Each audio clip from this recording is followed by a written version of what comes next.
It was my 18th birthday, the day I thought everything was perfect.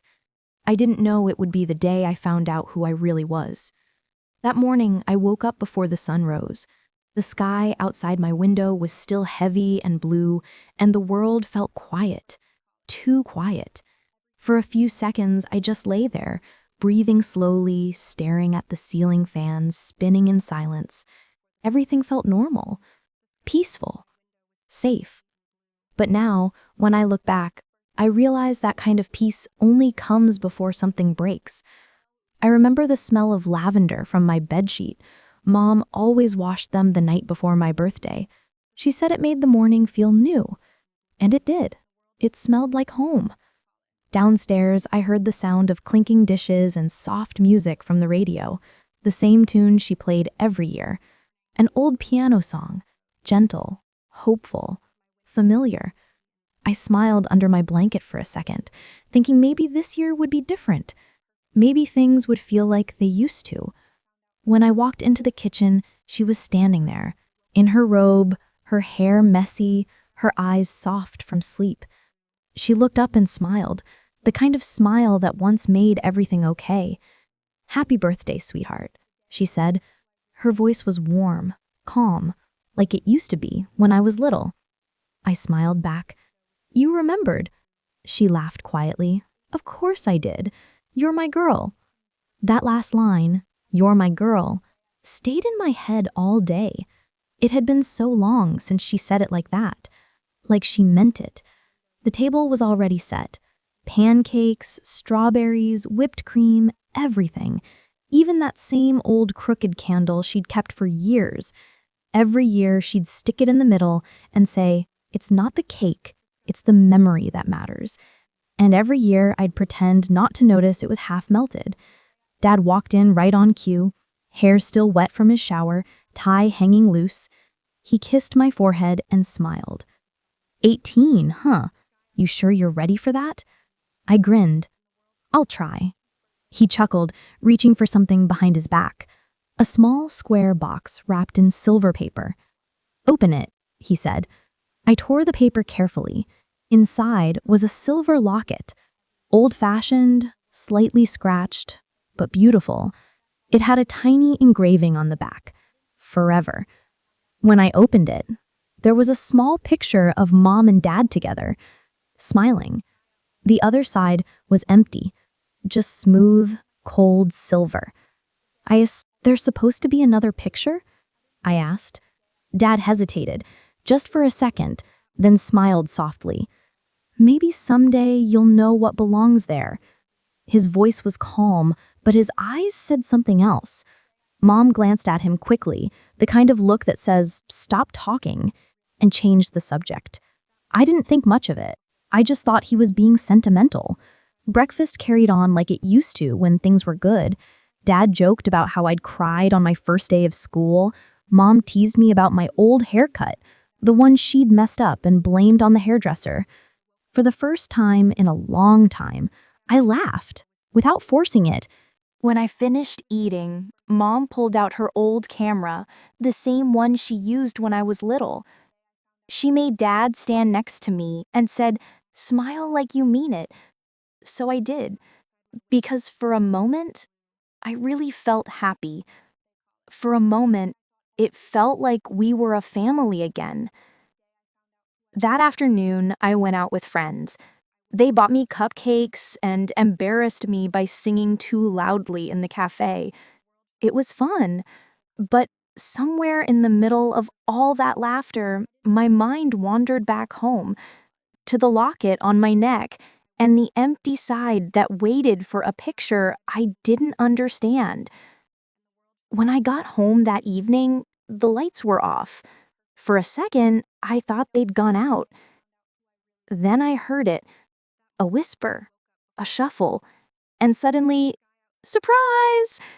The living room was glowing with small candles. A little chocolate cake sat on the table. Mom popped out from behind the couch, laughing. Dad clapped, looking awkward but happy. It wasn't a big party, but it didn't need to be. It was just us, and that was enough. We sat together, laughing, eating cake, talking about everything and nothing. When I handed Mom a slice of cake, she looked at me with that soft look again. She said, "You'll always be my little girl, no matter how old you get." And I believed her. I wanted to.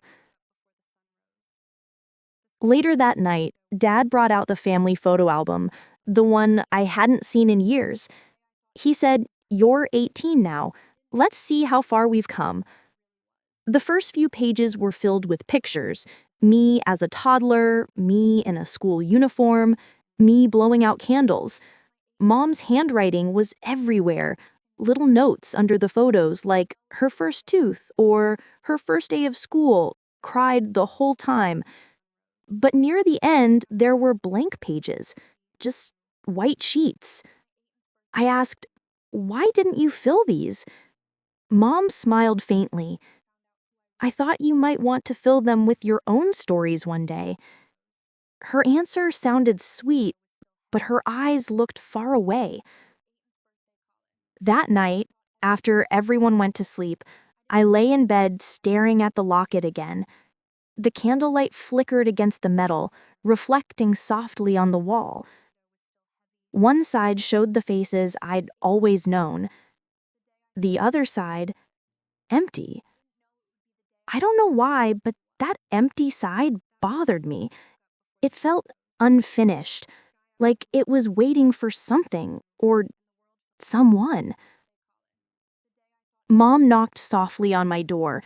She came in, sat beside me, and brushed a strand of hair off my face. "I hope today was everything you wanted," she whispered. "It was," I said, smiling. She kissed my forehead. "I love you more than you'll ever know." When she left, I closed my eyes. The world was quiet again, peaceful, still. But deep down, something in that peace felt wrong, like the kind of silence that comes before a storm. I didn't know that somewhere in this same house, tucked behind a pile of birthday cards, was an old yellowed envelope with my name on it, a letter written years ago, waiting for me to open it.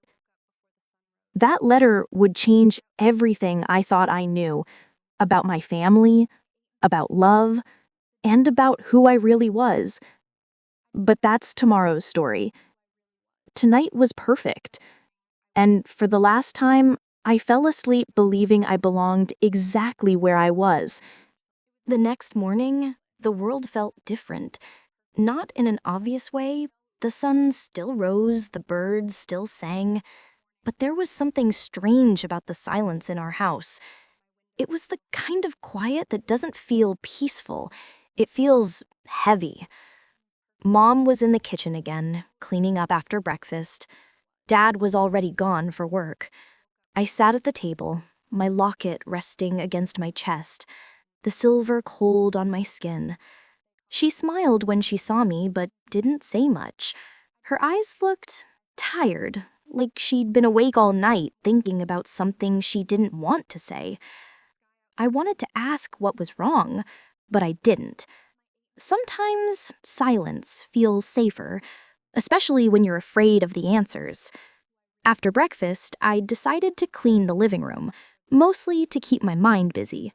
There were still birthday cards scattered on the coffee table, balloons half deflated, wrapping paper lying on the floor. I started gathering everything, stacking the cards, folding the paper, trying to make the room look normal again.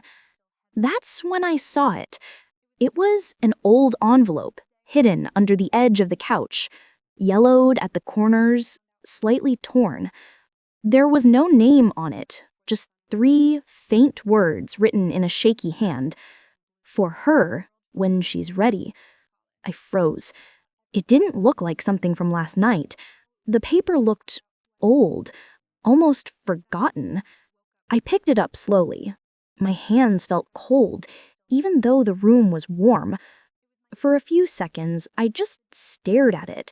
Maybe I should put it back. Maybe it wasn't meant for me. but something inside whispered, "Open it." So I did. The paper inside was thin and fragile, the handwriting uneven, faded by time. At the top, it said, "To my little girl." My heart stopped. Mom never called me little girl in writing. Her handwriting was neat, tidy. This one was messy, emotional, different. I kept reading, each word pulling me deeper into something I didn't understand. "I hope you'll forgive me for not being there to see you grow up. I hope you'll never hate me for what I did. I wanted you to have a life better than mine, a life full of safety, warmth, and love." My throat tightened. It didn't sound like Mom. It sounded like someone else, someone who missed me. "You were only 6 when I let her take you. She promised to love you like her own. I watched her hold you and knew you'd never have to live the life I had." My fingers shook. I read that line again. She promised to love you like her own. I felt dizzy. My heartbeat echoed in my ears. Who was she? Who was I? I turned the letter over.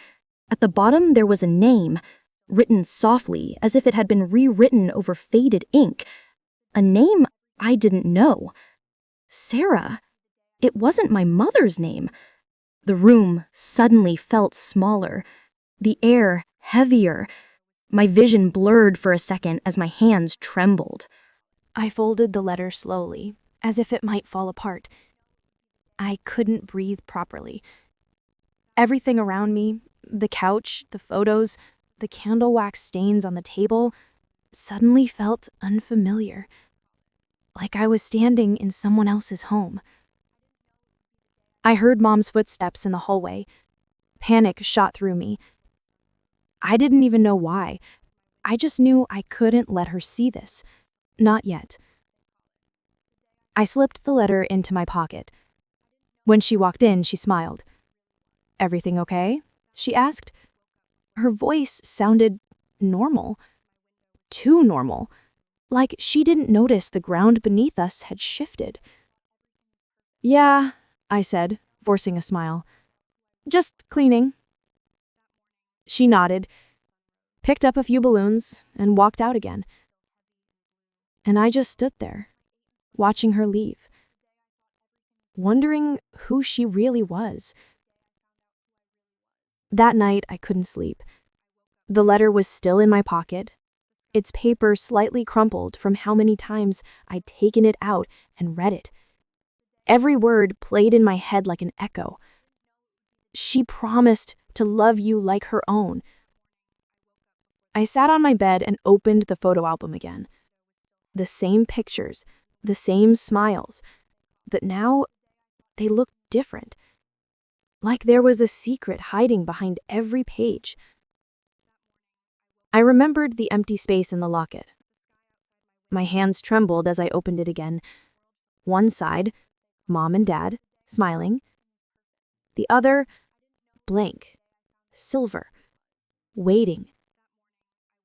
And suddenly, I knew. That space wasn't for my future.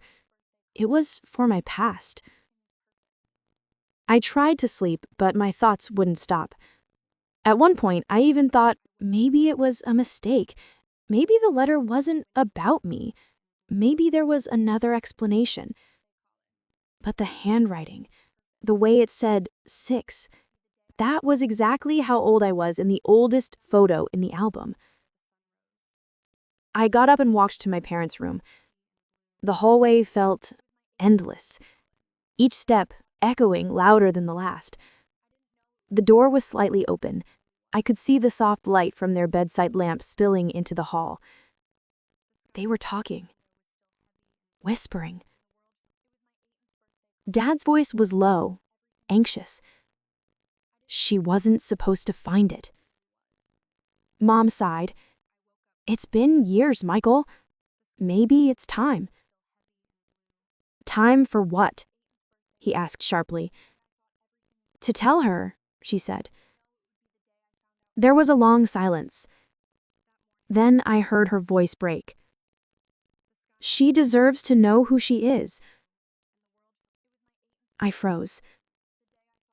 The letter in my hand suddenly felt heavier than ever.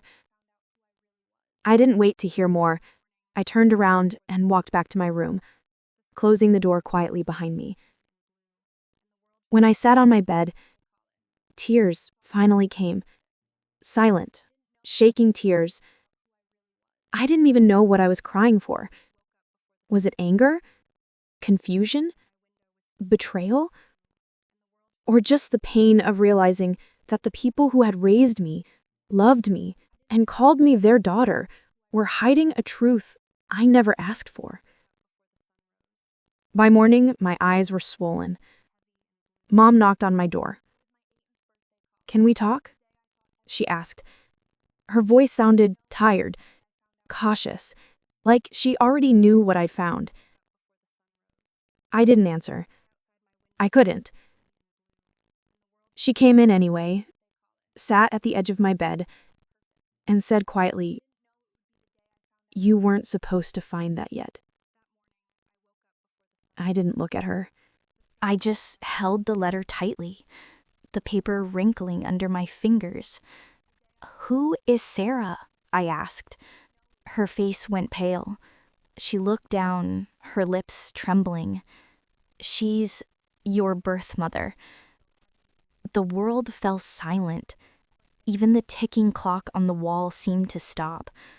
I stared at her, at the woman who'd kissed my forehead every night, who'd tucked me in when I had nightmares, who'd promised me forever. "You're not my real mother?" She reached for my hand, but I pulled it back. Her voice broke as she said, "I am. I always was. I just didn't give birth to you." I wanted to scream, to ask why she'd lied, to ask how long they'd planned to keep pretending. But no words came, only silence, only the sound of my own heartbeat echoing inside my head. That night, I didn't eat dinner. I stayed in my room, the letter lying open on my desk, the words blurred together through my tears. "I wanted you to have a better life." I read that line over and over again, and the truth hit me like a wave. My entire life was a gift from a stranger's heartbreak. Every memory I loved, every smile I believed, was built on a promise between two women, one who gave me away and one who promised to love me like her own. But somewhere along the way, that promise turned into a secret. And secrets, no matter how pure their intention, always break the heart of the one who discovers them. I didn't sleep that night. I just kept staring at the letter on my desk, its corners slightly torn, its words burned into my mind. "She promised to love you like her own."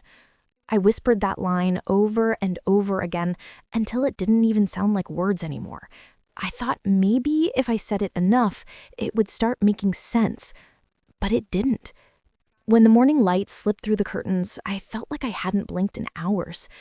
I didn't know who I was anymore, or who they were. Everything that used to feel solid suddenly felt fragile, like one touch and it would all fall apart. I went downstairs. Mom was sitting at the table, her coffee untouched, her hands wrapped around the mug like she needed warmth from somewhere. When she saw me, she tried to smile, but her eyes looked like she hadn't slept either. "Can we talk?" she said softly. Her voice cracked a little, and that tiny sound made my chest tighten. I sat across from her but didn't say anything. The silence between us was loud, heavier than words. Finally, she said it. "You were adopted." Just like that. No build-up, no story, just the truth. Plain, sharp, and cold. For a few seconds, I couldn't move. The air around me felt thicker, like I was underwater. All I could do was stare at her. "How old was I?" I whispered. 6, she said. The number hit me like a punch. That was exactly how old I was in the first photo in the album, exactly when my memories began. My hand started shaking. Why didn't you tell me? Her eyes filled with tears. I wanted to, but we thought, what? I cut her off. That I'd never find out? She shook her head. That it wouldn't matter. You were so young and we loved you. We didn't want you to feel different. Her voice broke on that word, different. It echoed in my mind because that's exactly what I felt now. Different. Disconnected. Like I didn't belong anywhere anymore. Who is she? I asked quietly. Who's Sarah? Mom looked down, her fingers trembling. She was a friend, she said softly. Someone I met when I was volunteering at the hospital. Her words came slowly, like every sentence was a memory she didn't want to reopen. She was struggling, Mom continued. She had a baby, but couldn't take care of her. She wanted a better life for her child. She was scared, alone, and she asked me for help. I just stared at her. My voice came out as a whisper. So you took me? She nodded, tears falling freely now. She begged me to. We went through the papers later, but it wasn't planned that way in the beginning. Her words felt distant, echoing somewhere far away. All I could hear clearly was the pounding of my heart. I said, "You lied to me." Her face broke. I didn't mean to. I didn't know how to tell you. I thought I was protecting you. I looked at her, searching for the woman who'd held my hand at night when I was sick, the woman who kissed my forehead and said she'd never let anything hurt me. But all I saw was someone I didn't recognize. Protect me? I said bitterly. From what? From knowing the truth? From knowing who I am? Her voice shook. From losing you. Those 3 words stopped me. I wanted to hate her. I wanted to yell. But those words hit something deep inside because they sounded real, raw, like she'd been carrying that fear for years. I stood up and walked to the window. Outside, the morning light was soft, golden, the same color as the morning before, but now it felt like a lie. How could everything look the same when nothing was? I whispered, so all these years, every time you said you loved me, you were pretending? She shook her head desperately. No, never pretending. I meant every word. Her voice broke again. You are my daughter, in every way that matters. I turned to face her. No, I'm a daughter, but not yours. The words came out colder than I meant them to, but once they were out, I couldn't take them back. She stood there, tears rolling down her face, and for a second I thought she'd say something. But she didn't. She just whispered, "I'm sorry," and left the room. The sound of her footsteps fading down the hallway felt like the last thread between us snapping. For hours, I just sat there, staring at the letter, the locket, the family photos on the wall. Every picture now looked different, like the smiles weren't real anymore, like the warmth I'd always felt was just a story someone had told me to keep me calm. That evening, Dad came home. Mom must have told him because when he walked into the room, he didn't even try to act normal. He just looked at me with eyes that were already broken. "Hey," he said softly. I didn't reply. He sat down beside me, carefully, like I was made of glass. "I know you're angry. You have every right to be." I kept staring at the floor. He sighed. "When we first met you, you wouldn't talk to anyone. You wouldn't even look at us. You just kept asking for your mom." He paused. "And I remember the night you fell asleep in your new bed. You clutched my hand the whole night. You wouldn't let go. That's when I knew We could never let you feel alone again." His voice broke halfway through the sentence. I could see his eyes glistening, and for a moment, the anger inside me cracked. But then I remembered the years of silence, the distance, the way Mom used to look at me differently after she had her own baby, and the pain came rushing back. "You should have told me," I said quietly. "I know. I was scared." "Of what?" "That you'd stop being our daughter." He looked at me with eyes full of guilt, and I realized they didn't keep it from me because they didn't care. They kept it because they cared too much. And yet, that didn't make it hurt less. That night, I sat by the window watching the rain fall against the glass. The streetlights blurred through my tears, and I kept asking myself, who am I, really? I thought about the woman named Sarah, the one who wrote that letter with shaky hands, who gave up her child so she could have a better life. Did she ever think of me? Did she ever wonder if I was okay?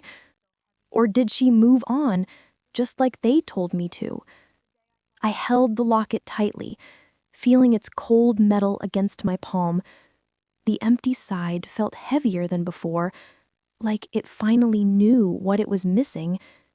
I opened it again and whispered, "Was this space for her?" The room was quiet. Only the sound of rain answered. And in that silence, I realized the truth wasn't just about who gave me life. It was about who I'd been living for. All these years, I'd been someone's daughter, someone's promise, someone's secret. And now that the secret was out, I didn't know if I still belonged anywhere at all. The house didn't feel like home anymore. It was the same place, same walls, same smell of coffee in the morning, but everything about it felt foreign. Familiar faces, unfamiliar hearts. After the truth came out, something in the air changed, like there was a quiet tension hanging between every word, every look, every breath. Mom tried to act normal. She still made breakfast, still asked how I slept, still called me sweetheart, but the word didn't sound the same anymore. It felt rehearsed, careful, like she was trying to convince herself that things hadn't changed. I answered her, but my voice was empty. I couldn't help it. There were too many questions sitting inside me, too many things that suddenly didn't make sense. At night, I heard them talking in their room, whispering, sometimes arguing, sometimes crying. Their voices would rise, then fall again into silence. And every time I heard them say my name, I felt smaller. It wasn't anger anymore. It was something heavier, a kind of sadness that doesn't make you cry, it just makes you numb. I stopped sitting with them for dinner. I told them I had homework, or that I was tired, or that I just wasn't hungry. But the truth was, I couldn't sit across from them without remembering the lie that used to live there. One night, Mom knocked on my door. She had that same look she always did when she wanted to fix something. Hopeful, fragile, scared. "Can we talk?" she asked. I hesitated, then nodded. She sat on the edge of my bed, her hands trembling as she held the locket I'd stopped wearing. "You used to wear this every day," she whispered. I didn't answer. She looked down, her eyes glassy. I don't know how to make things right." Her voice cracked on the last word, right. And I hated that a part of me wanted to comfort her. But I couldn't. Not yet. Maybe not ever. "Why didn't you tell me sooner?" I asked quietly. She took a deep breath. "Because I was afraid," she said. "Afraid that if I told you, you'd stop looking at me like I was your mother." Her honesty hurt more than the lie ever did, because it made sense, because it sounded real. She looked up, tears running down her face. I never wanted to replace her, I just wanted to be someone who loved you enough that you'd never miss her." She reached out to hold my hand, but I pulled it away. "Maybe that's the problem," I whispered. "You can't love someone enough to erase their past." Her eyes widened for a second, and then they fell, like she understood that no apology could fix this. She left my room quietly, and I sat there in the dark, watching her shadow disappear behind the door. Days turned into weeks. The distance between us grew quietly, not with fights or shouting, but with silence. A silence that filled every corner of the house. Dad tried to bridge it, asking about school, about friends, about anything he could think of. I answered politely, but he could tell my mind was somewhere else. One evening, he came into my room holding an old box. He said softly, "This belonged to your birth mother." My chest tightened. He placed it gently on my desk and walked out without another word. It was small, made of dark wood with a tiny crack on the lid. I stared at it for hours before opening it. Inside were a few things: a small stuffed bear with one eye missing, a photo of a woman holding a baby, and a hospital bracelet. The tag said my birth date, the same day I thought was just my birthday. Underneath was a folded note in the same handwriting as the letter. "If she ever reads this, tell her she was loved from the start." My eyes blurred with tears, the kind that don't fall right away. They just sit there, burning. I closed the box and held it close to my chest.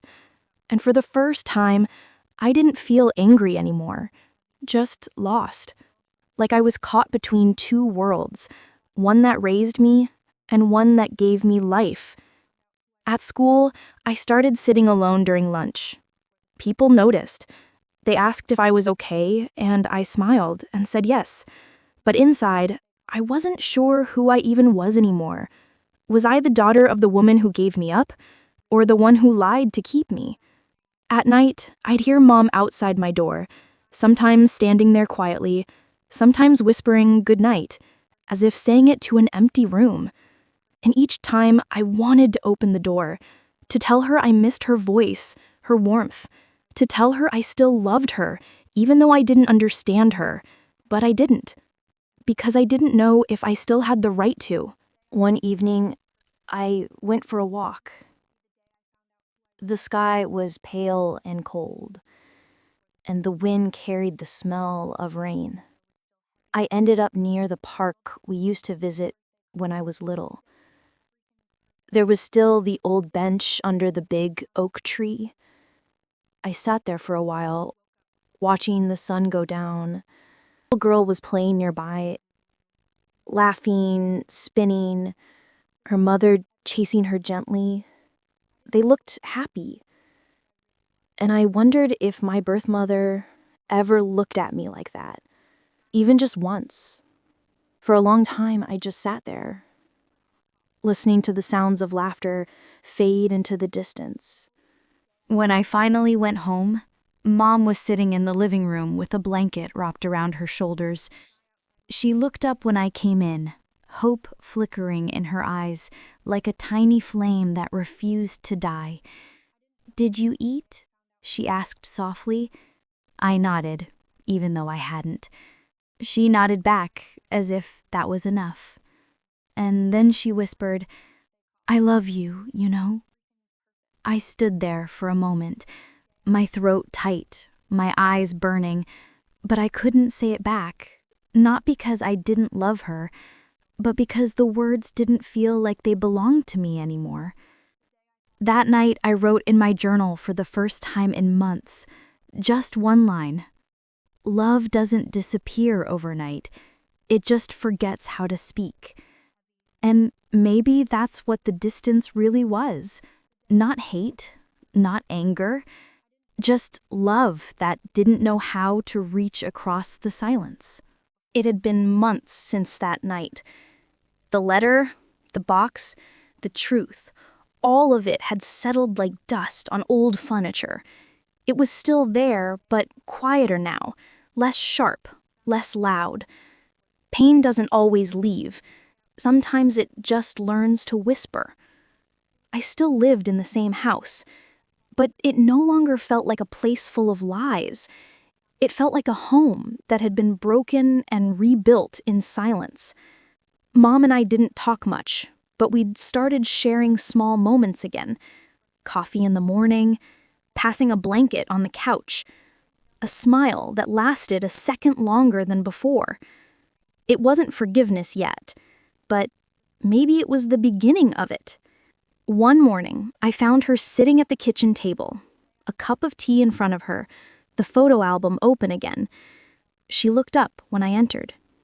"Do you want to go through these?" she asked, gently. I hesitated, then sat down. Page by page, we went through my childhood again. Only this time, I didn't see lies. I saw love, even if it came with mistakes. Every picture told the same story in a different way. A woman who didn't give birth to me, but gave me everything else she could. A father who never once let me feel unwanted. And a little girl who was loved, even if the truth was complicated. When we reached the end of the album, Mom placed a small new photo on the last blank page. A picture of us taken just a week ago. We weren't smiling perfectly, but we were together. "There," she said softly. "Now it's complete." Her voice trembled, and for the first time in a long time, I didn't pull away. I smiled. "Yeah, it is." That night, I opened the wooden box again, the one my birth mother left behind. The photo of her holding a baby still made my heart ache. She looked young, fragile, hopeful.